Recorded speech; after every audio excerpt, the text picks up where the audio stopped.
รายการต่อไปเป็นรายการคดีโลกคดีธรรม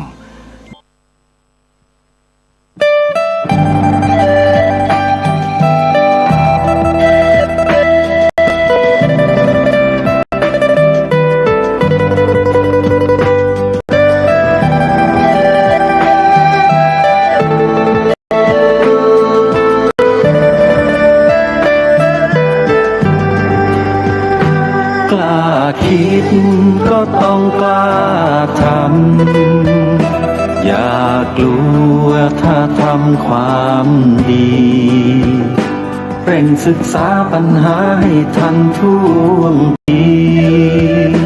เมืองไทยจะพัฒนากว่านี้รายการดีๆคดีโลกคดีธรรมขอรำพัน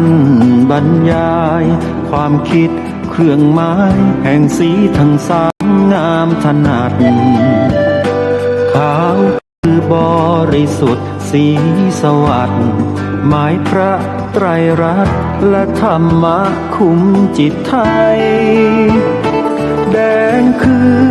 โลหิตเราใสซึ่งยอมสละได้เพื่อรักษาชาติศาสนาน้ำเงินคือสีโสภาอันยอมประชาถ้าโปรดเป็นของส่วนองค์จัดริ้วเข้าเป็นไตรรงค์จึงเป็นสีธงที่รักแห่งเราชาวไทยทหารอวตารนำไปยงยุทธวิชัยวิชิตก็ชูเกียรติสยามประเทศไทยที่เจริญมั่นคงมาได้จนถึงทุกวันนี้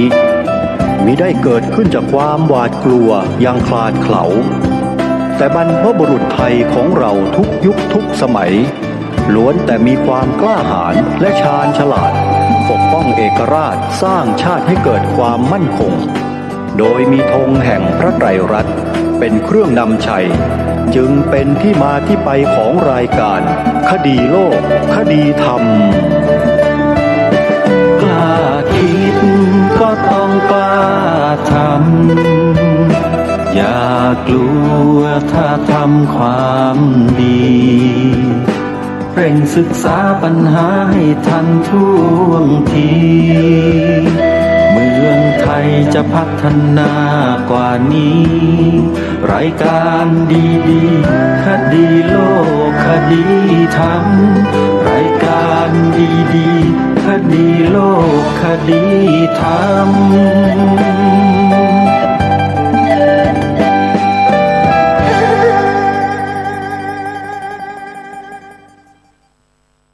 ขอกราบถวายความนอบน้อมแด่พระรัตนตรัยถวายความเคารพ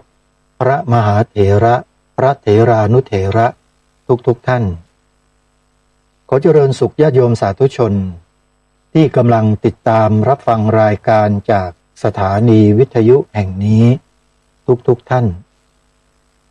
ขอนำท่านผู้ฟังเข้าสู่รายการ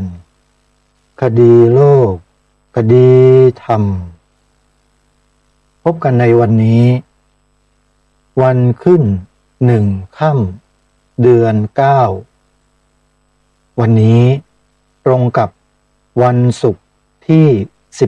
14สิงหาคมพระพุทธศักราช2569รายการคดีโลกคดีธรรม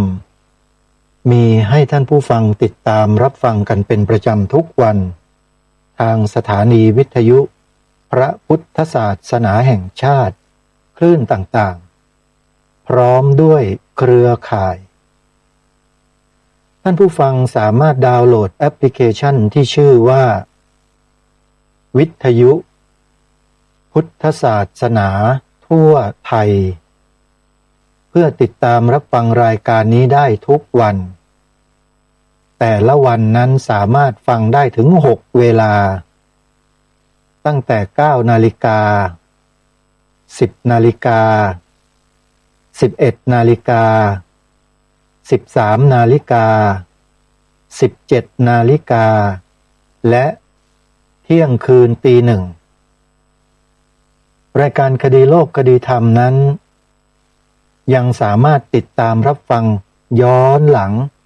ทางช่อง YouTube ได้2 ช่องคือช่องวัดฝายหินและช่อง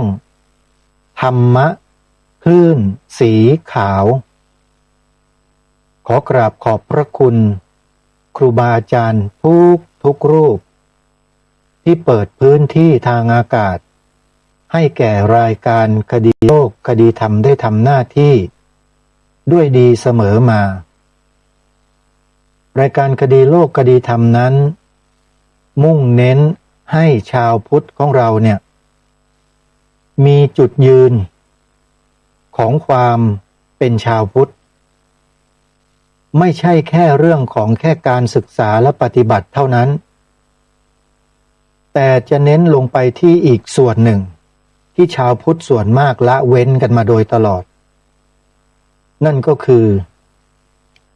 ปกป้องคุ้มครองพระพุทธศาสนาในภาพรวมตัวเราปฏิบัติยังไงก็ได้ให้ทานรักษาศีลเจริญภาวนาอันนี้คือพื้นฐานที่ชาวพุทธต้องทำอยู่แล้วถ้าใครมีความสามารถจะปฏิบัติให้มากขึ้นกว่านี้ให้เป็นเลิศก็สามารถทำได้แต่มันได้เฉพาะตัวของเราคนเดียวและพระพุทธศาสนาในฐานะที่เป็นสถาบันหลักของชาติไทยนี่ล่ะจะอยู่ยังไงถ้าเราเอาแต่จะไปนิพพานกันอย่างเดียวนะโยมไม่หันกลับมาช่วยกันดูแลพระพุทธศาสนาในภาพรวมเลยการดูแลพระพุทธศาสนาในภาพรวมไม่ใช่หมายความว่าไปไล่จับศึกแล้วยัดใส่คุกไอ้นี่ไม่ใช่หน้าที่ชาวพุทธแล้วหน้าที่ชาวพุทธมีหน้าที่ส่งเสริมสนับสนุนให้ดีที่สุดให้มากที่สุดเท่าที่จะทำได้ส่วนเรื่องปัญหาการกระทำผิดของตัวบุคคลในหมู่ในคณะเขาจัดการกันเองได้ไม่ต้องให้ใครหรือคนที่ไหนที่ไม่เกี่ยวข้องมาจัดการหรอกเพราะเรื่องของพระทำผิดศีลเนี่ยโยมมันเป็นเรื่องเล็กๆไม่ได้ทำให้ใครตายไม่ได้ทำให้ประเทศชาติล่มจมไม่ได้ทำให้ใครเดือดร้อนไม่มีเลยมันเป็นความผิดเฉพาะบุคคลท่านผิดอะไรล่ะอาบัติข้อไหนพุทธเจ้าก็วางแนวทางให้ออกจากอาบัติไว้หมดแล้วตั้งแต่ปาราชิกไปจนถึงกระทั่งทุกกฎนู่นน่ะมีบอกไว้หมดวิธีการแก้มีหมดเลยแต่ไม่ใช่หมายถึงว่าเอาใครก็ไม่รู้ไปจัดการในลักษณะที่ว่ามาเมื่อกี้เนี่ยกระชากจีวรออกยัดใส่คุกอย่างเงี้ยมันผิดทำไม่ได้มันไม่ใช่พระธรรมวินัยแบบนั้นน่ะเกินกว่าพระธรรมวินัยแล้วและไอ้ชาวพุทธอย่างพวกเราบางคนเนี่ยเห็นดีเห็นงามกับเขาไปด้วยนี่ขอเตือนกันไว้นะเดี๋ยวจะลงนรกกันไม่รู้ตัวนะไปคล้อยตามกับพวกเนี้ยกรณีของวัดต่างๆที่กำลังเป็นปัญหาอยู่ตอนเนี้ยมีการนำเอาเจ้าหน้าที่เอาตำรวจเอาอะไรต่อมีอะไรบุกเหมือนกับไปทลายซ่องโจรอย่างนั้นนะวัดนะโยมไม่ใช่ซ่องโจรพากองทัพกันไปเลยไงเนี่ยกรณีอย่างนี้เขาเรียกว่าเหตุที่มันไม่บังควรมันเกิดขึ้นกับวัดวาอารามกับพระพุทธศาสนาของเราเนี่ยก็ต้องมีคนออกมาชี้แจงมาแสดงมาบอกกับเราว่ามันคืออะไรและมันเป็นกรณีนี้มันเป็นกรณีอย่างไรและมันสามารถแก้ปัญหาได้อย่างไรที่ถูกต้องคืออะไรไม่ใช่ไปฟังอยู่ข้างเดียวที่ผ่านมาเนี่ยสื่อแมลงวันมันนำเสนออยู่ข้างเดียว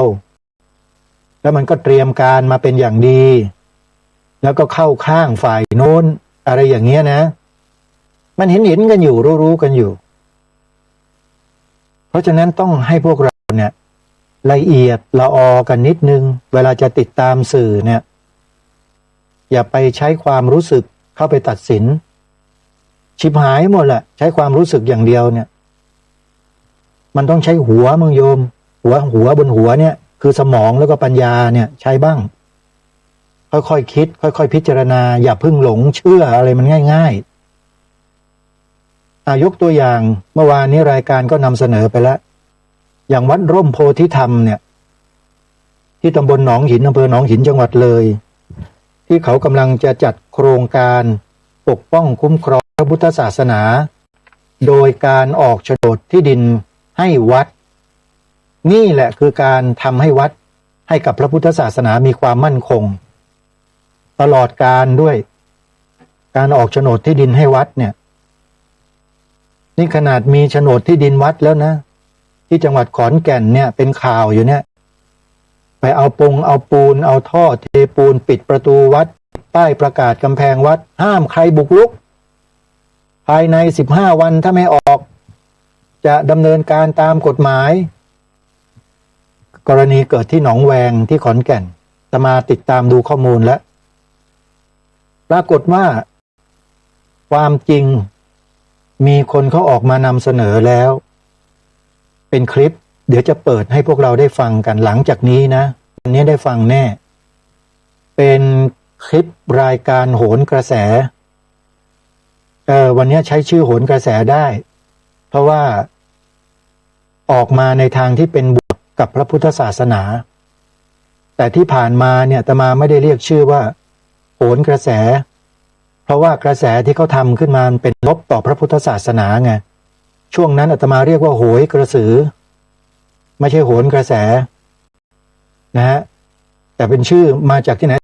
อาตมาตั้งเองไงแต่ไม่ใช่รายการนั้นนะเป็นรายการอื่นโหยกระสือคือรายการอะไรก็แล้วแต่ที่ออกมาแล้วเป็นลบต่อพระพุทธศาสนาทำลายศรัทธาของประชาชนที่มีต่อพระสงฆ์เนี่ยอาตมาให้ชื่อว่าโหยกระสือไม่ว่ารายการนั้นจะเป็นรายการอะไรก็ตามมันบ่งบอกถึงสภาวะในใจโหยกระสือคือมันซุปเปอร์โลภะมันซุปเปอร์เลยพวกเนี้ยนะฮะเอาละอันนี้ให้ที่เข้าใจกันแล้วกันทีนี้รายการโหนกระแสเมื่อสัปดาห์ที่ผ่านมาเนี่ยได้หยิบเรื่องของวัดอดุลยารามวัดป่าอดุลยารามตำบลหนองแวงอำเภอเมืองจังหวัดขอนแก่นมาเป็นประเด็นถกกันในรายการก็เพิ่งจะเห็นมหาหมีได้ปรารภและพูดตามข้อกฎหมายได้อย่างถูกต้องแล้วก็เป็นอะไรเขาเรียกว่ามีน้ำหนักที่โอนมาทางฝ่ายวัดเนี่ยมากซะหน่อยเพิ่งจะเห็นวันนี้แต่วันอื่นไม่เคยดูอย่างอื่นไม่เคยดูเพิ่งจะดูวันนี้ก็เลยคิดว่าจะนำมาเปิดให้ฟังเพราะถือว่าเป็นวิชาการเขานำเสนอในลักษณะวิชาการ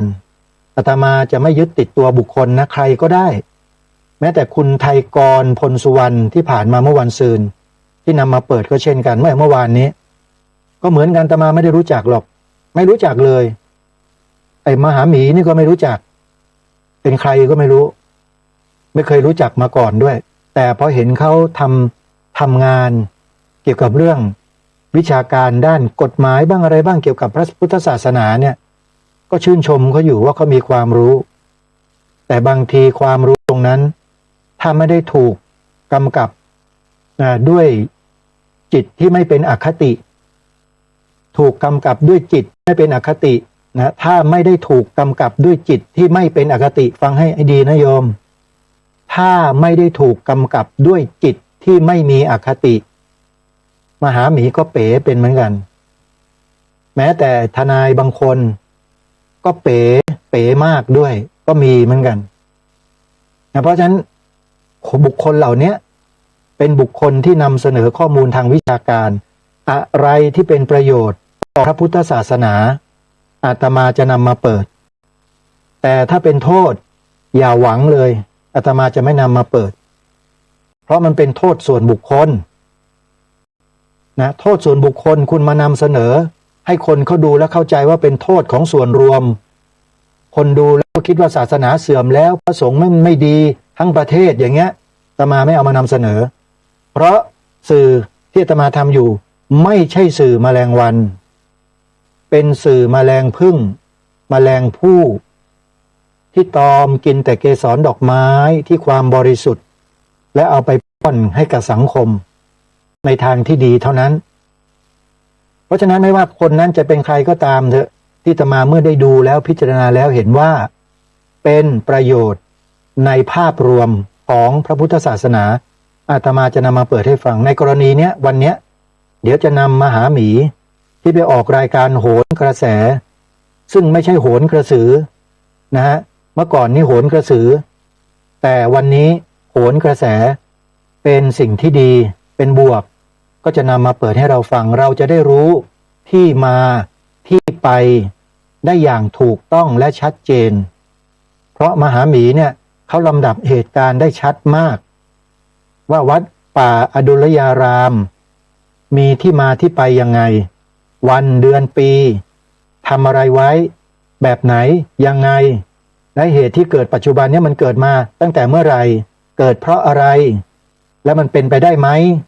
มันสรุปจบในคลิปนี้เลยท่านผู้ฟังแล้วเดี๋ยวจะนำมาเปิดให้ฟังถือว่าได้มีส่วนร่วมด้วยและช่วยกันขยายให้พี่น้องพุทธศาสนิกชนเราได้รู้สถานการณ์เหล่านี้ด้วยถ้าเกิดไม่นำมาเสนอพวกเราก็จะตกข่าวกัน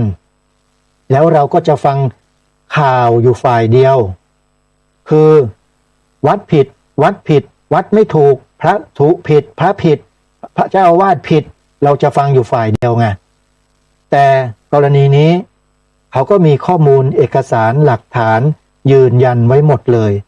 ไม่ใช่ไปกล่าวหาว่าพระผิดวัดผิดพระผิดวัดผิดพูดแต่ปากอย่างเดียวไม่ใช่อย่างนั้นโยมอาตมาจะไม่ทำอย่างนั้นเด็ดขาดถ้าไม่มีหลักฐานไม่มีข้อมูลยืนยันที่ถูกต้องชัดเจนอาตมาจะไม่เอามาออกด้วยแต่อันนี้มีเหมือนอย่างคุณไทยกรอะไรนะพลสุวรรณเมื่อวานเนี้ยที่พูดถึงเรื่องของหน้าที่ป่าไม้นำป้ายประกาศมาติดไล่พระสงฆ์สามเณรแม่ชีอุบาสกบาสิกาของวัดร่มโพธิธรรมที่อำเภอหนองหินจังหวัดเลยออกจากวัดให้หมดติดป้ายประกาศห้ามบุกรุกกรณีเดียวกันกับวัดป่าอดุลยารามที่ขอนแก่นเลยโยมลักษณะเดียวกันและเดี๋ยววันที่22-23สิงหาเนี่ยจะถึงแล้วไม่กี่วันเนี่ยเขาจะมีการจัดโครงการปกป้องคุ้มครองพระพุทธศาสนาโดยการออกโฉนดที่ดินให้วัดเขาจะไปจัดกันที่วัดร่มโพธิธรรมคณะของสมัชชาชาวพุทธจังหวัดขอนแก่นและสมัชชาชาวพุทธหลายจังหวัดจะเดินทางไปที่นั่นเรามีสมัชชาชาวพุทธที่ถูกต้องตามกฎหมายแล้วนะโยมเริ่มเกิดขึ้นที่จังหวัดขอนแก่นเป็นจังหวัดแรกแล้วก็ขยายสมัชชาเนี่ยออกไปในจังหวัดต่างๆหลายจังหวัดโดยที่พวกเราชาวพุทธก็ไม่รู้แม้แต่คนเดียวก็ว่าได้ที่อยู่รอบนอกไม่รู้เลยว่ามีสมัชชาชาวพุทธนี่ไงสมัชชาชาวพุทธนี่แหละที่เขาขับเคลื่อนช่วยเหลือพระสงฆ์ช่วยเหลือวัดวาอารามต่างๆที่ท่านไม่มีความรู้และรู้ไม่เท่าทันนักกฎหมายบางคนที่ไปล้วงข้อมูลแล้วก็เอาไปทำอะไรต่อไม่อะไรจนกระทั่งวัดแพ้พระสงฆ์แพ้ในทางกฎหมายกลุ่มสมัชชานี่แหละเข้าไปปกป้องและไปช่วยเหลือท่านโยมต้องอนุโมทนากับเขานะแล้วเดี๋ยวมีคลิปของสมัชชาชาวพุทธมาเปิดให้พวกเราได้ฟังกันโดยท่านประธานสมัชชาคุณพ่อประมวลพิมพ์เสนมั้งถ้าจำชื่อนามสกุลไม่ผิดนะเป็นคนดังของจังหวัดขอนแก่นด้วยท่านเป็นคนดำรงตำแหน่งอยู่ในตำแหน่งประธานของสมัชชาในปัจจุบันนี่แหละท่านก็พูดนำเสนอให้สังคมได้รู้จักว่าสมัชชาชาวพุทธมีที่มาที่ไปยังไงทำอะไรเพื่ออะไรแล้วอนาคต เราจะยังไงต่างๆเนี่ยเดี๋ยวเราจะได้ฟัง2 คลิปวันนี้นะไม่ให้เวลาเสียไปโดยเปล่าประโยชน์ก็จะพยายามนะเปิดให้ฟังครบทั้ง2 คลิปแรกที่จะเปิดให้ฟังคือเอากรณีของวัดป่าอดุลยารามก่อนที่หลายๆคนเข้าใจวัดผิดเพราะไปรับข้อมูลผิดมาวันนี้ก็จะได้ทำความเข้าใจให้ถูกต้องไปด้วยกันโดยขอหยิบยืมคลิปรายการโหนกระแสออกอากาศวันไหนไม่รู้แหละเมื่อเร็วเนี้ยจะมาฟังแล้วมันมีหลักฐานข้อมูลชัดเจนนี่นะอย่างนี้ต้องทำให้พระสงฆ์และก็ชาวพุทธพวกเราเนี่ยได้รู้ด้วยก็เลยนำมาออกอากาศวันนี้ญาติโยมเดี๋ยวสักครู่หนึ่งไปติดตามรับฟังกันแต่ก่อนจะติดตามรับฟังตรงนั้นเนี่ยนะจะมาคิดว่าเราน่าจะมาทำความรู้จักสมัชชาชาวพุทธกันก่อนดีกว่าไหมให้รู้จักตัวตนของสมัชชาชาวพุทธก่อนว่าสมัชชาชาวพุทธเนี่ยคืออะไรจัดตั้งขึ้นมาเมื่อไหร่จัดตั้งกันมาได้ยังไงแล้วเมื่อจัดตั้งกันขึ้นมาแล้วองค์กรนี้ทำอะไรอยู่ที่ไหนแล้วเราจะได้รู้จักก่อนพอรู้จักเสร็จแล้วก็ไปฟังเนื้อหาของรายการโหนกระแสที่พูดถึงวัดป่าอดุลยารามที่กำลังประสบกับปัญหาของบุคคลที่ไม่เข้าใจแล้วก็พยายามที่จะยื้อยุดฉุดกระชากให้สิ่งที่ถูกกลายเป็นสิ่งที่ผิดอยู่เนี่ยเดี๋ยวเราจะได้ไปฟังตรงนั้นเพราะอะไรเพราะว่ากลุ่มของสมัชชาชาวพุทธกลุ่มเนี้ยเข้าไปช่วยเหลือวัดป่าอดุลยารามก็เลยทำให้เกิดเป็นข่าวเป็นคราวขึ้นมากระจัดกระจายไปทั่วไปหมดจนเกิดรายการโหนกระแสที่จะนำมาเปิดให้ฟังนี่แหละเพราะฉะนั้นเราต้องมาทำความรู้จักสมัชชาชาวพุทธกันก่อนเดี๋ยวไปติดตามรับฟังพร้อมๆกันณบัดนี้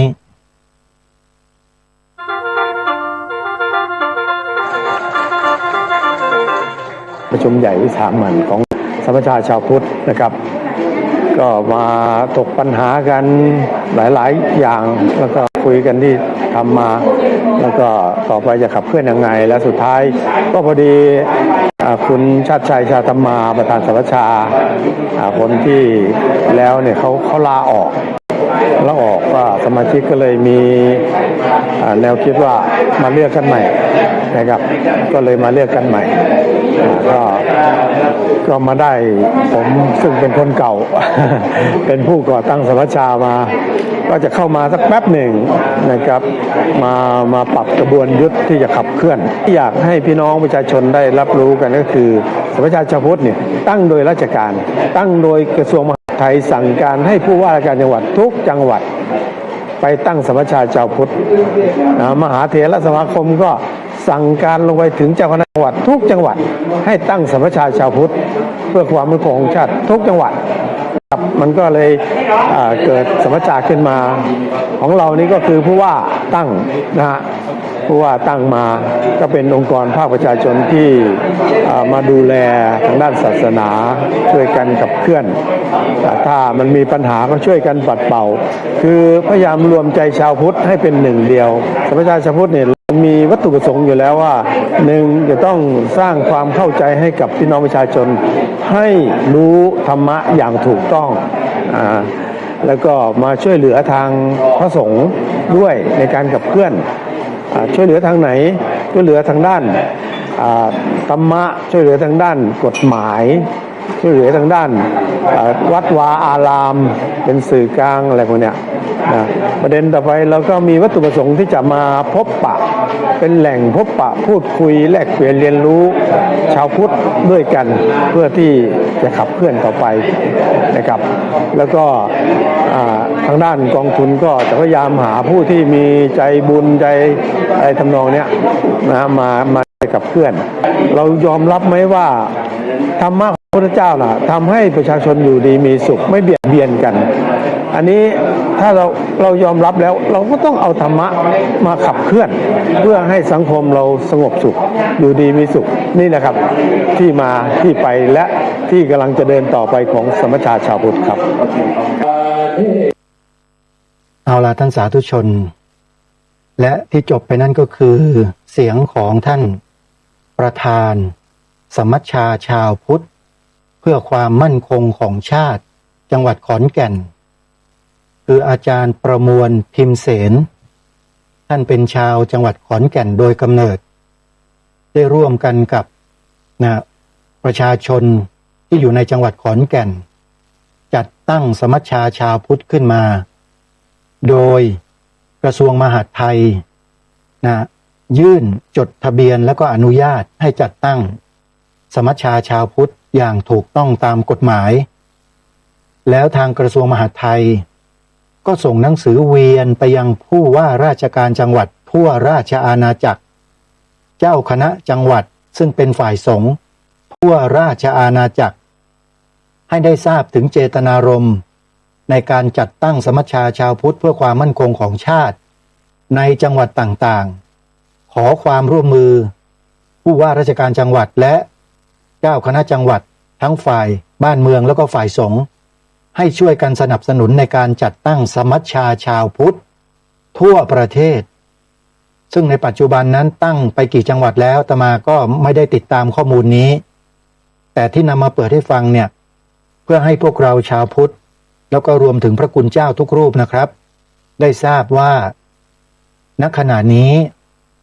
อุบาสกอุบาสิกาซึ่งเป็นชาวพุทธของเราเนี่ย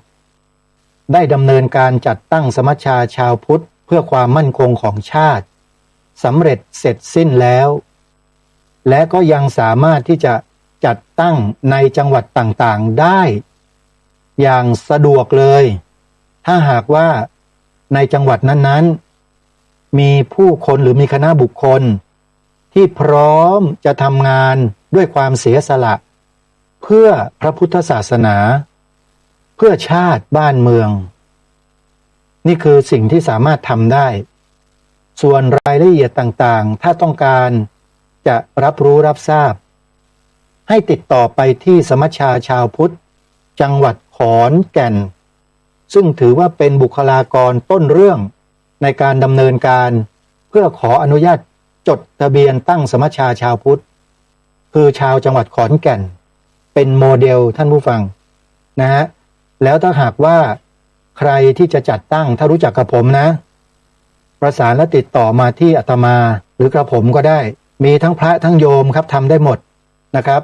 คณะกรรมการนี่เป็นได้เลยนะฮะผมจะประสานกับทางสมัชชาชาวพุทธเพื่อความมั่นคงของชาติประจำจังหวัดขอนแก่นให้ด้วยตัวเองเพราะบุคลากรสมัชชาชาวพุทธเพื่อความมั่นคงของชาติจังหวัดขอนแก่นเกือบ100%รู้จักกับกระผมและอาตมาทำไมรู้จักล่ะก็ทำงานร่วมกันมาโดยตลอดอันนี้ผมไม่เคยบอกใครนะวันนี้พูดออกอากาศเลยเพื่อให้เจ้าคณะพระสังฆาธิการทุกรูปได้รับรู้รับทราบร่วมกันนะครับผมคือหนึ่งในคณะกรรมการที่ปรึกษาของกรรมการสมัชชาชาวพุทธเพื่อความมั่นคงของชาติจังหวัดขอนแก่นครับเพราะฉะนั้นจึงรู้จักกันและทำงานร่วมกันมาโดยตลอดแต่ที่ผ่านมาเนี่ยผมไม่แสดงตัวก็เพราะเหตุว่ามันยังไม่ถึงเวลาแต่วันนี้เป็นวันแรกครั้งแรกที่ผมเปิดตัวผมเองเพราะผมก็คือหนึ่งในสมัชชาชาวพุทธที่เราทำงานอยู่ทั่วทั้งแผ่นดินไทยครับวัดวาอารามไหนพระคุณเจ้าที่ใดประสบกับปัญหาได้รับความไม่ยุติธรรมและไม่เป็นธรรมเกิดขึ้นสมัชชาชาวพุทธเพื่อความมั่นคงของชาติถ้าได้รับการร้องขอสมัชชาจะไปที่นั่นครับติดต่อผมมาก็ได้และเดี๋ยวผมจะนำเรื่องที่ท่านยื่นมาเนี่ยส่งให้กับสมัชชาชาวพุทธส่วนกลางไม่ใช่อยู่กรุงเทพนะครับอยู่ขอนแก่นครับที่ไม่อยู่กรุงเทพเพราะอะไรมีเหตุผลฮะแต่เดี๋ยวไว้คุยกันทีหลังและนี่ก็คือ สมัชชาชาวพุทธเพื่อความมั่นคงของชาติ ที่จัดตั้งขึ้นด้วยพี่น้องชาวพุทธที่มีจิตอาสาทำเพื่อประโยชน์ส่วนรวมกันทุกคนนะฮะเรารู้จักแล้วทีนี้มาดูผลงานมั่งผลงานที่ผ่านมาตลอดประมาณสัก10 กว่าปีมาเนี่ยนะที่สมัชชานี้จัดตั้งขึ้นมาเนี่ยช่วยเหลือวัดวาอารามช่วยเหลือพระสงฆ์ในจังหวัดขอนแก่นและก็จังหวัดใกล้เคียงเนี่ยเป็นจำนวนมากมายเลยเรียกว่าขออภัยเรียกว่านับกันไม่ถ้วนเนี่ยแต่ไม่ปรากฏเป็นข่าวท่านผู้ฟังอาตมาภาพเองก็ทราบอยู่แต่อาตมาก็ไม่ได้มานำเสนอเป็นข่าวทำไมเพราะต้องการให้สิ่งที่ทางสมัชชาได้ทำเนี่ยออกข่าวใหญ่ๆนู่นอย่ามาออกข่าวเล็กๆอย่างอาตมาเลยมันไม่สมศักดิ์ศรีอาตมาก็เลยไม่ออกแต่วันนี้ที่นำสมัชชาชาวพุทธเพื่อความมั่นคงของชาติจังหวัดขอนแก่นมานำเสนอต่อท่านผู้ฟังเนี่ยเพราะมันถึงเวลาแล้วที่เราจะต้องรู้และจะต้องขับเคลื่อนร่วมกันใครที่มีแรงขับเคลื่อนด้วยกำลังเราก็มาช่วยด้วยกำลังใครที่มีกำลังทรัพย์สินเงินทองมีกำลังด้านนั้นเป็นมหาเศรษฐีเป็นขหบดีแต่มีหัวใจเดียวกันก็สนับสนุนกำลังทรัพย์เข้ามาซัพพอร์ตให้กับกลุ่มสมัชชาชาวพุทธได้ทำงานได้ราบรื่นมันเหมือนกับการออกไปรบพุ่งในสนามรบของเหล่าทหารหารในสมัยอดีตนะโยมก็จะมีกองกำลังสนับสนุนด้านเสบียงอยู่ข้างหลังทำอาหารทำอะไรต่อไม่อะไรเห็นไหมหนังเรื่องสมเด็จพระนเรศวรมหาราชก็ดีหนังเรื่องพระเจ้าตากสินมหาราชก็ดีก็จะมีกองหนุนอยู่ข้างหลังตลอดเห็นไหมคอยส่งเสบียงข้าวปลาอาหารอาวุธยุทโธปกรณ์กำลังเสริมกำลังสำรองใช่ไหมเนี่ยญาติโยมที่มีชีวิตอยู่ในสังคมปัจจุบันเนี่ยเราก็เป็นกองกำลังกองหนุนให้กับสมัชชาชาวพุทธเหล่านี้ได้ในจังหวัดนั้นๆเห็นหรือยังฮะและท่านคิดว่าการขับเคลื่อนพลังของสมัชชาชาวพุทธที่รวบรวมประชาชนพี่น้องในจังหวัดทั้งหมดให้มาร่วมแรงแข็งขันเพื่อความมั่นคงของชาติจะไม่ประสบความสำเร็จได้ยังไงตัวอย่างที่จังหวัดขอนแก่นที่สมัชชาชาวพุทธจังหวัดขอนแก่นก็ทำกันอยู่เป็นตัวอย่างชัดเจนผลงานนั้นไม่ต้องห่วงฮะทางสมัชชาเขาเก็บผลงานที่ทำเอาไว้ทั้งหมดสามารถที่จะไปขอข้อมูลและดูได้เลยแต่เขาไม่นำเสนอเพราะต้องการจะเก็บหรือปกปิดข้อมูลของครูบาอาจารย์วัดวาอารามต่างๆเหล่านั้นเอาไว้แล้วก็ให้ท่านได้ยืนหยัดทำหน้าที่ให้ดีที่สุดนี่ไงขับเคลื่อนกันลักษณะเช่นนี้ท่านผู้ฟังการสนับสนุนเนี่ยสำคัญมากอาตมาภาพเสียดายว่า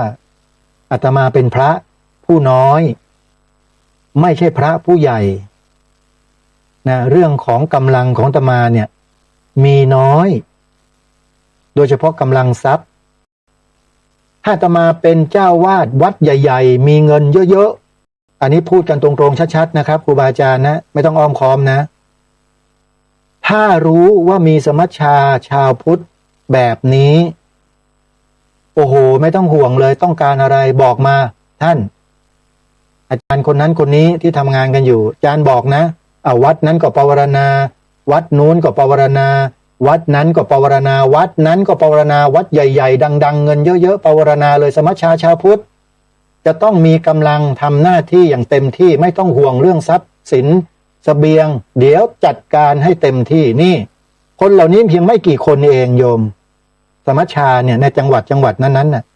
ไม่เกิน20 คนประมาณนี้นะอาตมาจำไม่ผิดนะแล้วก็นั่งบริหารจัดการทำงานกันขับเคลื่อนประสานงานไปยังองค์กรต่างๆหน่วยงานต่างๆทั้งภาครัฐภาคเอกชนขับเคลื่อนพลังบวรโอ้โหสุดยอดเห็นไหมเนี่ยขอนแก่นเขาทำสำเร็จอาตมาการันตีได้เลยเพราะ เป็นหนึ่งในคณะที่มีส่วนรู้เห็นกับการทำงานของสมัชชาชาวพุทธอยู่นี่คือสิ่งที่มันเกิดขึ้นแล้วเกิดมานานแล้วด้วย แต่พวกเราไม่รู้กันเองทั้งพระเจ้าพระสงฆ์เราไม่รู้ครับผมไม่บอกไงทำไมไม่บอกมันยังไม่ถึงเวลาพระคุณเจ้า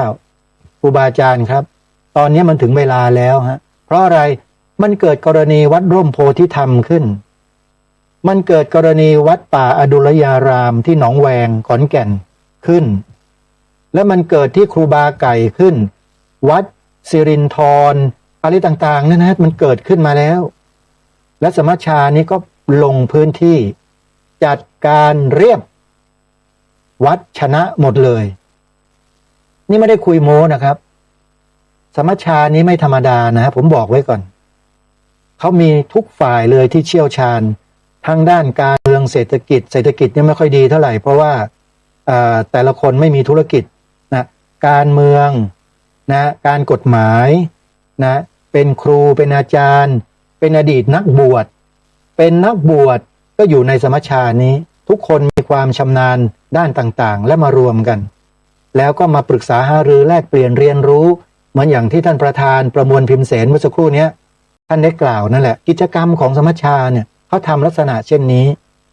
เห็นไหมฮะเพราะฉะนั้นจึงมีผลงานเยอะแยะเลยครับพระคุณเจ้าครูบาอาจารย์ที่เคารพแล้วถ้าหากว่าจังหวัดไหนที่ต้องการจัดตั้งสมัชชาชาวพุทธนะครับรีบนะครับผมจัดตั้งแล้วผนึกกำลังทั้งฝ่ายสงฆ์ทั้งฝ่ายญาติโยมทั้งส่วนราชการให้เป็นหนึ่งให้ได้ให้เป็นหนึ่งเดียวแล้วขับเคลื่อนเลยครับมีปัญหาตรงไหนเกิดอะไรยังไงวัดวารามกับพระเจ้าพระสงฆ์ลงพื้นที่จัดการเลยครับเข้าไปดูข้อเท็จจริงแล้วก็ไปดำเนินการให้ถูกต้องสมัชชาชาวพุทธจะไม่มีความลำเอียงนะครับผิดก็ว่าผิดถูกก็ว่าถูกแก้ไขได้ตามพระธรรมวินัยก็แก้ไขถ้าแก้ไขตามพระธรรมวินัยไม่ได้ก็ให้กฎหมายดำเนินการแต่ถ้ากฎหมายไปดำเนินการในขณะที่ทางฝ่ายพระธรรมวินัยยังไม่ได้ดำเนินการทางกฎหมายอย่าพึ่งยังทำไม่ได้สมัชชาชาวพุทธก็ไปสกัดไว้ก่อนหยุดฝ่ายกฎหมายฝ่ายบ้านเมืองหยุดนะครับถ้าไม่หยุดสมัชชาชาวพุทธเล่นแล้วนะครับนี่คือสมัชชาไงเมื่อเกิดขึ้นแล้วต้องช่วยกันบำรุงดูแลรักษาและส่งเสริมให้ดีนี่ทราบข้อมูลมาว่าทางจังหวัดเชียงรายพอรู้ว่ามีสมัชชาที่แข็งแกร่งอย่างที่จังหวัดขอนแก่นเขาเป็นอยู่พยายามที่จะจัดตั้งสมัชชาแล้วจังหวัดเชียงรายฟังกันอยู่หรือเปล่าเนาะมีใครอยู่เชียงรายบ้างถ้าตั้งเมื่อไหร่บอกด้วยนะอาตมาจะลงไปขออภัยจะขึ้นไปร่วมกิจกรรมด้วยอันนี้ขอฝากไว้แล้วก็ที่เชียงใหม่มีสมัชชาชาวพุทธเพื่อความมั่นคงของชาติประจำจังหวัดเชียงใหม่หรือยังครูบาอาจารย์จังหวัดเชียงใหม่ครับเจ้าคณะพระสังฆาธิการครับญาติโยมลูกศิษย์ลูกหาเราได้ร่วมกันจัดตั้งสมัชชาชาวพุทธกันหรือยังสามารถดำเนินการได้เลยครับเพราะมีเรื่องตกไปถึงผู้ว่าราชการจังหวัดทุกจังหวัดเรียบร้อยมาตั้งนานแล้วครับแต่ชาวพุทธในพื้นที่ต่างๆหลายจังหวัดยังไม่ทราบครับเพราะเราไม่ได้ประชาสัมพันธ์กระโตกกระตากเราทำกันแบบเงียบๆครับผมนี่ขนาดเงียบๆนะ10 กว่าปีมาแล้วโยมเห็นไหมฮะเมื่อจัดตั้งแล้วเขาก็เริ่มขับเคลื่อนทำงานเลยวัดไหนประสบปัญหามีใครกลั่นแกล้งมีใครไปกล่าวร้ายมีใครไปฟ้องร้องเรื่องราวอะไรเป็นอย่างสมัชชาลงเลยครับไปวัดนั้นไปหาข้อมูลข้อเท็จจริงทั้งหมดเดินวิ่งไปหน่วยงานของภาครัฐศาลาว่าการจังหวัดอำเภอตำบลอบต.เข้าถึงหมดอย่างถูกต้องตามกฎหมายและมีอำนาจด้วยไม่ธรรมดานะสมัชชาชาวพุทธเนี่ยขอบอกนะครับครูบาอาจารย์เพราะฉะนั้นครูบาอาจารย์วัดวารามต่างๆที่เป็นวัดใหญ่ๆมีทรัพย์สินมีสมบัติเยอะๆนี่ผมไม่ได้พูดเหมือนว่าจะไปละราบละล้วงนะครับท่านผมใช้ภาษาของผมแบบนี้นะฮะ มีเงินเยอะๆนะครับได้จากการที่ญาติโยมเข้าวัดไปทำบุญมีอะไรต่างๆเนี่ยถ้ามันมีเหลือๆอยู่บ้างนะครับครูบาอาจารย์ฮะมาส่งเสริมสมัชชาชาวพุทธเถอะครับเชื่อผมสิและวัดวาอารามในจังหวัดนั้นๆนะครับพระสงฆ์ในวัดนั้นๆเมื่อท่านไม่ได้รับความเป็นธรรมสมัชชานั้นจะช่วยท่านได้จริงๆครับไม่ได้แลกเปลี่ยนอะไรนะฮะแต่ให้สนับสนุนไปเลยทำให้เกิดมีขึ้นไปเลยครับแล้วประสานมาที่ผมแล้วผมจะประสานสมัชชาขอนแก่นให้และเดี๋ยวทางนี้เขาจะส่งคนไปเป็นพี่เลี้ยงให้เตรียมเอกสารข้อมูลจัดตั้งตัวบุคคลยังไงมีแนวคิดแนวนโยบายที่สอดคล้องกันรับกันได้อย่างไรเขาจะส่งไปนะครับน่าสนใจนะฮะเรื่องนี้สำคัญด้วยเพราะฉะนั้นถึงเวลาแล้วครับวันนี้ถือว่าเปิดตัวสมัชชานะครับเอาละเวลาก็ใกล้เข้ามาแล้วเหลือเวลาไม่ถึง10 นาทีตรงนี้ไม่ทราบเหมือนกันว่าจะได้ฟังกันหมดหรือเปล่าคลิปจากรายการโหนกระแสมหาหมีได้มาเรียงลำดับเหตุการณ์ของปัญหาที่เกิดขึ้นและอะไรที่ถูกที่ผิดใช่หรือไม่เดี๋ยวไปฟังพร้อมๆกันผมพูดได้คำเดียวเลยนะครับว่าที่เป็นของวัดที่เป็นของวัด1ที่เป็นของวัด2วัดตั้งโดยชอบแล้วและ3เจ้าวาดเขาก็มาโดยชอบครับเรื่องที่ก่อนครับคืออย่างนี้คือการได้มาของที่ดินของวัดนะหลวงพี่ท่านอมยิ้มเลยพอพี่หมีบอกที่เป็นของวัด ท่านสบายใจเลยเดี๋ยวอันนี้ผมสรุปโชว์รูมไปก่อนเลยนะครับแล้วค่อยมาไล่เรียงแล้วเทปนี้นะครับผมอยากจะให้คณะสงฆ์ทั้งประเทศดูเพราะว่าวัดที่เกิดปัญหาตรงนี้เยอะแล้วปีที่แล้วเนี่ยเราเคยแก้ปัญหาให้อย่างน้อย2วัดนะครับแต่ป้าดาเขาบอกวัดเนี้ยวัดเถื่อนนะวัดเถื่อนนะบอกวัดเถื่อนนะบอกว่าเนี่ยไม่มีชื่อในสารระบบเราเข้าไปเช็คมาหมดแล้วพี่หมีแล้วเถื่อนยังไงผมจะเล่าให้ฟังครับเชิญครับคือการที่วัดเนี่ยได้มาซึ่งที่ดินเนี่ยมันมีอยู่หลายอย่างครับอย่างที่1คือได้มาโดยการซื้อขายวัดซื้อที่ดินได้2ได้มาโดยการครอบครองปรปักษ์แล้วก็3ได้มาโดยการมีผู้ถวายแล้วก็4ได้มาโดยผลของกฎหมายอย่างอื่นเช่นมรดกพระอะไรต่างๆซึ่งพระท่านไม่ได้จำหน่ายจ่ายโอนไปขณะตายขณะพระเหลืองก็ตกเป็นของวัดทั้งหมดทีนี้ปัญหาที่เกิดขึ้นเนี่ยมีคำถามว่าแล้วยังไม่มีสถานะเป็นนิติบุคคลคือเป็นวัดเลยแต่ได้ที่มาแล้วจะตกเป็นของวัดได้ยังไงมันต้องเป็นของทายาทผู้ถวายสิไม่ใช่ครับเนื่องจากว่าในการตั้งวัดและสร้างวัดมี2อย่างนะครับประชาชนอย่าสับสนนะครับการที่จะสร้างวัดหนึ่งมันมี2ขั้นตอนนะครับ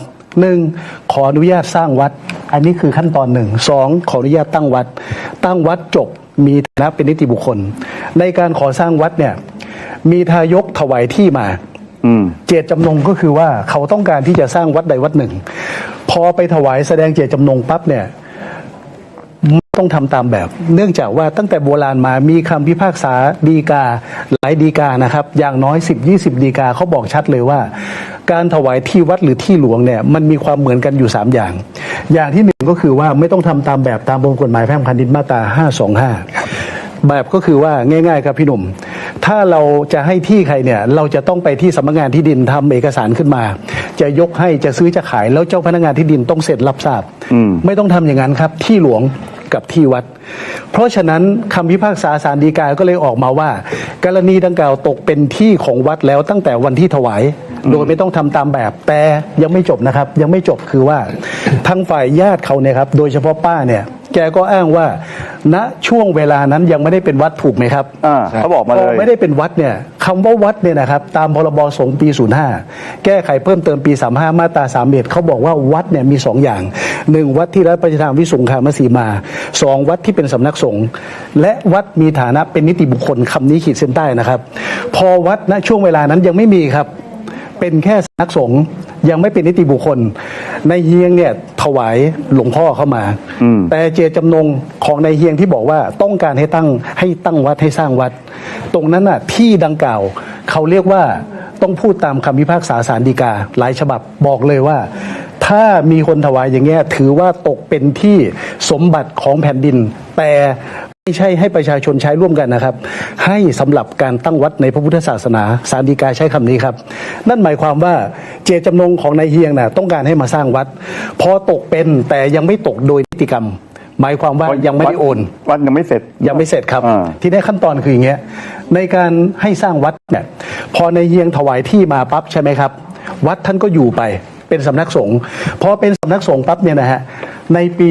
3536 ท่านก็ขออนุญาตสร้างแล้วมาได้เป็นวัดในปี 41 ในขั้นตอนการสร้างตั้งแต่ถวายจนถึงปี 41 เนี่ยตั้งแต่ปี 33 ถึง 41 ปรากฏว่าผู้ถวายตายพอผู้ถวายตายผมถามว่ามีผลทางกฎหมายที่จะทำให้ที่ดังกล่าวตกไปเป็นของทายาทหรือไม่มีนะครับเนื่องจากอะไรครับเนื่องจากว่าในสมัยก่อนเนี่ยมันมีกฎกระทรวงฉบับหนึ่งเขาเรียกว่ากฎกระทรวงฉบับที่1พศ 2507 ออกตามความพรบสงฆ์ในข้อ 5เขาเขียนไว้ชัดเลยว่าในกรณีที่มีผู้ถวายที่ดินเพื่อสร้างวัดนะครับตั้งวัดพอสร้างเสร็จแล้วเนี่ยให้ผู้ที่ดำเนินการสร้างนั้นนะครับรีบนำที่ดังกล่าวมาโอนให้เป็นชื่อวัดเห็นไหมครับกฎหมายเขาบอกเลยนะเขาบอกว่าให้ผู้ที่ถวายหรือทายาทขีดเส้นใต้คำว่าทายาทหมายความว่าคนที่ถวายนั้นนะครับถ้าตายเขาให้ทายาทโอนให้เป็นที่วัดคุณจะสร้าง10 ปี20 ปีไม่ใช่ประเด็นมันเป็นที่ แต่เมื่อวานผมถามป้าดาบอกอ้าวแล้วถ้าเกิดว่าสุดท้ายเนี่ยที่ได้กลับไปแล้วเนี่ยจะไปจัดตั้งเป็นวัดตามความปรารถนาความเจตนารมณ์ของทางฝั่งของตัวในเฮียงไหมครับเขาบอกว่าไม่ต้องบอกด้วยอย่ามายุ่งกัน ไม่จำเป็นเขาไม่มีสิทธิ์ที่จะพูดอย่างนี้เพราะอะไรรู้ไหมครับเพราะความเป็นวัดความเป็นที่ธรณีสงฆ์และเป็นที่ตั้งวัดเนี่ยนะครับมันตัดขาดตั้งแต่ปี252333ตั้งแต่วันที่ถวายโฉนดไปที่หลวงพ่อที่วัดนั้นแล้วครับแต่ว่าขาดตั้งแต่ถวายโฉนดเนี่ยล่าสุดเนี่ยทางบุญเรียนเนี่ยแกบอกเลยบอกว่าไม่ได้ให้นะครับแกให้พระไปอยู่เฉยฝากโฉนดไว้ฝากไว้เนี่ยใช่ไหมฮะถ้าแกพูดใช่ไหมใช่ครับไอ้ตรงนี้หักล้างด้วยอะไรรู้ไหมครับพี่หนุ่มหักล้างด้วยกระบวนการในการสร้างวัดและตั้งวัดที่ผมเรียนเมื่อกี้เนี่ยตามกฎกระทรวงฉบับที่1นะครับเขาบอกว่าในการสร้างเนี้ยจะต้องทำเอกสารอยู่2ฉบับฉบับที่1คือเอกสารขอสร้างคนที่สร้างกับคนที่ถวายอาจจะเป็นคนละคนนายเฮียงอาจจะไม่ใช่เป็นคนขอสร้างอาจจะให้ผู้นำชุมชนคือผู้ใหญ่บ้านเป็นคนขอแต่เอาที่ของนายเฮียงเนี่ยไปขอในการสร้างวัดตั้งแต่6 ไร่ขึ้นไปแล้วทีเนี้ยเอกสารฉบับที่2ที่ต้องมีนะครับเป็นหลักฐานยืนยันนะฮะที่กรมการศาสนาต้องมีก็คือว่าหนังสือสท2ก็คือว่าเขาเรียกว่าหนังสือสัญญาตกลงให้อนุญาตเอาที่ตรงเนี้ยมาสร้างวัดลงชื่อโดยนายเฮียงคนรับสัญญาคือนายอำเภอเห็นไหมครับแล้วในท้ายหนังสือนะครับพี่หนุ่มครับเขาระบุชัดเจนนะครับพี่หนุ่มตรงเนี้ยก็คือระบุชัดเจนว่าหลังจากที่ตั้งวัดในปี41แล้วเนี่ยนะครับให้เจ้าพนักงานที่ดินกับนายอำเภอนะครับรับโอนที่ตรงนี้ให้เป็นของวัดนั่นหมายความว่านายเฮียงก็ดีหรือคนที่ขออนุญาตสร้างแทนนายเฮียงนะครับให้โอนที่ดังกล่าวเนี่ยให้เป็นที่วัดแล้วคนมีหน้าที่โอนคือเจ้าพนักงานที่ดินกับนายอำเภอครับ2 คนเพราะฉะนั้นกรณีดังกล่าวเนี่ยหักล้างได้ว่าเอ้าถวายที่ไปแล้วพ่อตายแล้วนะพอพ่อตายเนี่ยที่กลับไปเป็นของทายาทไม่ใช่นะครับสิทธิ์ของพ่อเนี่ยขาดตั้งแต่ปี233ที่ถวายโฉนดเรียบร้อยแล้วครับผมพูดได้คำเดียวเลยนะครับเอาละท่านสาธุชนผู้ฟังครูบาอาจารย์พระเถรานุเถระทุกรูปครับนี่คือกรณีศึกษาเรื่องที่ดินวัดที่มีผู้มาร้องเรียนร้องแร่แห่กระเชอเพื่อจะนำเอาที่ดินที่บรรพบุรุษของตนได้ถวายยกให้เป็นวัดแล้วกลับคืนซึ่งมหาหมีได้อธิบายพร้อมยกหลักฐานขึ้นมาในที่ประชุมในการดำเนินรายการโหนกระแสในวันนั้นอย่างชัดเจนอันนี้ถือว่าเป็นกรณีศึกษาของวัดทุกวัดทั่วราชอาณาจักรสำนักสงฆ์ทั่วราชอาณาจักรนะครับสามารถที่จะนำไปเผยแพร่และไปทำความรู้ให้เกิดขึ้นกับญาติโยมได้เลยนะเพราะฉะนั้นเมื่อใดก็ตามที่เจ้าของที่ดินยกโฉนดแล้วแสดงเจตจำนงถวายให้กับพระสงฆ์รูปใดรูปหนึ่งแล้วก็ดำริด้วยวาจาว่าจะขอให้พระสงฆ์รูปนั้น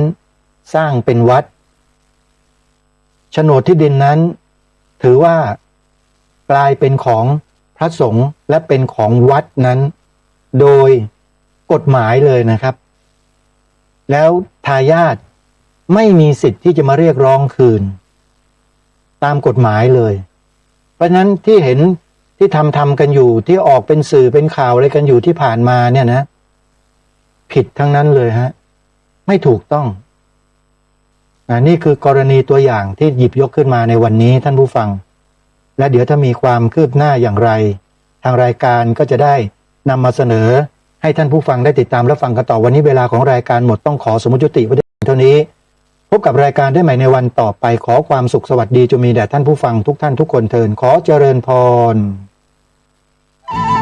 ที่จบไปแล้วนั้นเป็นรายการคดีโลกคดีธรรมดำเนินรายการโดยพระครูปลัดณรงค์ฤทธิ์